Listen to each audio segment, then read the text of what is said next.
What's up, everyone, and welcome back to Bets Today, your go-to channel for leveling up your game. Today, we re-tackling a question I get all the time. How do I actually get better at poker? It's not about memorizing a few starting hands and hoping for the best. It's about building a solid foundation, understanding the math, and mastering the mental game. So, grab a drink, get comfortable, and let's dive into the essential strategies that will transform you from a casual player into a formidable opponent at the table. First things first, let's talk about the absolute bedrock of good poker, pre-flop strategy. This is where most beginners leak chips. They play way too many hands. You see ace-10 offsuit under the gun and your eyes light up, right? Wrong. Positional awareness is everything. A hand that's an easy fold in early position can become a profitable open raise on the button. Why? Because when you act last, you have the most information. You've seen what everyone else has done. So, the first step to getting better is to tighten up your starting hand ranges, especially from early positions. Think premium pairs, ace-king, ace-queen, suited. As you move closer to the button, you can start opening up your range. Download a pre-flop chart. I know, it sounds like homework, but trust me, studying these charts until they become second nature will plug the biggest leak in your game. It's not about playing like a robot, it's about building an instinct for which hands are profitable in which situations. Okay, so you've nailed your pre-flop game. You're entering pots with stronger hands and in better positions. Now what? Let's talk about the flop. This is where the game gets interesting. The single most important concept to understand post-flop is c-betting, or continuation betting. That's when you were the pre-flop raiser and you continue with a bet on the flop, regardless of whether you hit it or not. Why do this? Because most of the time, the flop won't help anyone. Statistically, you'll only connect with the flop about a third of the time. The same goes for your opponents. By c-betting, you're putting pressure on them and giving yourself a chance to win the pot right then and there, even if you have nothing but air. A good rule of thumb is to c-bet a high percentage of the time, especially on dry, uncoordinated boards like King 7-2 Rainbow.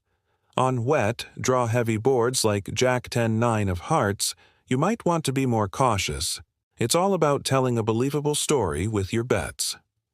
Now, let's add another layer: bet sizing. This is a subtle art that separates the pros from the amateurs.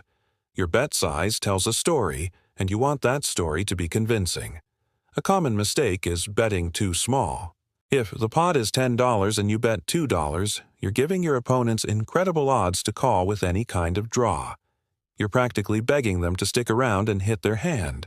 On the other hand, if you bet too large, you might scare away all the weaker hands you want to get value from. A standard c-bet is typically between half pot and 2/3 of the pot. When you have a monster hand, like a set, you might want to bet a little larger to build the pot and get more value. When you're bluffing, you want to use a size that puts maximum pressure on your opponent's marginal hands. Consistency is key. Don't use different bet sizes for your bluffs and your value hands. Good players will pick up on that in a heartbeat. Think about what you're trying to achieve with your bet. Are you trying to get called? Are you trying to get a fold? Let that goal dictate your sizing. Let's move on to one of the most misunderstood concepts in poker: pot odds and equity. This sounds intimidating, but it's just simple math that will give you a massive edge. Pot odds are the ratio of the money currently in the pot to the amount you have to call. For example, if there's $100 in the pot and your opponent bets $50, the pot is now $150. You have to call $50 to win $150. Your pot odds are 150 to 50, or 3 to 1. Equity is your percentage chance of winning the hand. You can estimate this by counting your outs, the cards that will improve your hand to likely be the best. For instance, if you have a flush draw, there are 9 cards of that suit left in the deck. A simple shortcut is the rule of 2 and 4. Multiply your outs by 4 on the flop to get a rough percentage of hitting by the river. Multiply by 2 on the turn. So, with your flush draw on the flop, you have about a 36% chance of hitting. Now you compare your equity to your pot odds. If your chance of winning is greater than the price you're being offered, it's a profitable call in the long run. In our example, 3-to-1 pot odds mean you need to win 25% of the time to break even. Since your flush draw gives you 36% equity, this is a clear call. Playing based on odds, not just gut feelings, is the hallmark of a winning player. Beyond the math and strategy, poker is a mental war. This is where the real legends are made. The biggest mental hurdle is tilt. Tilt is any state of mind where you're not playing your best because of emotion, usually anger or frustration from a bad beat. We've all been there. You have pocket aces, get it all in against kings, and a king hits the river. It feels like a physical punch. Your immediate instinct might be to play recklessly to win it all back. Don't. This is called going on tilt, and it will destroy your bankroll faster than anything else. The best players have incredible emotional control. They understand that bad beats are just part of the game. It's variance. They don't take it personally. If you feel yourself getting angry or frustrated, the best thing you can do is step away from the table. Go for a walk, take a few deep breaths, and come back when you're calm. Protecting your mental state is just as important as protecting your chips.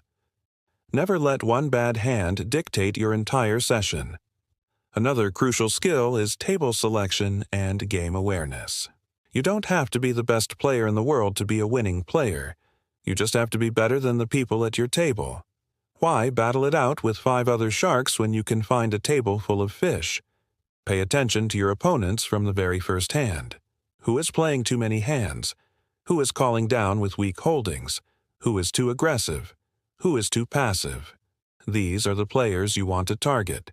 You want to play more pots in position against the weaker players and try to avoid confrontations with the strong, tricky ones. If you sit down at a table and everyone seems disciplined, focused, and skilled, don't let your ego keep you there. It's not a sign of weakness to get up and find an easier game. In fact, it's one of the smartest, most profitable decisions you can make. Good game selection is an underrated skill that directly impacts your win rate. Finally, let's talk about the importance of constant learning. The game of poker is always evolving. Strategies that worked 5 years ago might be easily exploited today. The best players are perpetual students of the game. How can you study? First, review your own hands.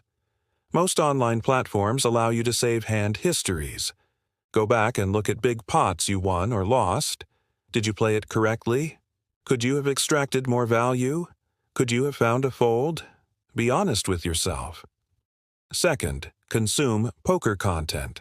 There are amazing resources out there, from books and training sites to Twitch streamers, and, of course, YouTube channels like this one. Watching better players and listening to their thought process is an incredible way to learn. And third, talk about hands with other players you respect.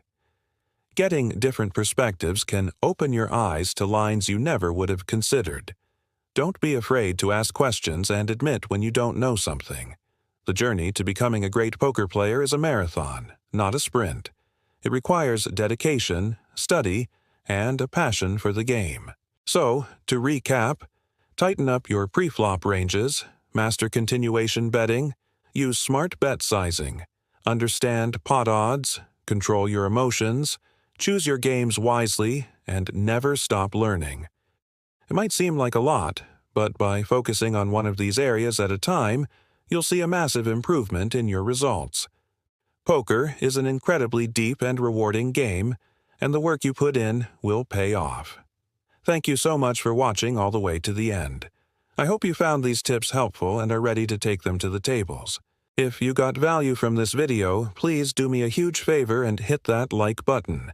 It really helps the channel grow. And if you haven't already, make sure you subscribe to Bets Today and ring that notification bell so you never miss out on new content designed to make you a better player. I'd love to hear from you in the comments. What's the one tip you're going to start working on first? Thanks again for being here. Good luck at the tables, and I'll see you in the next one.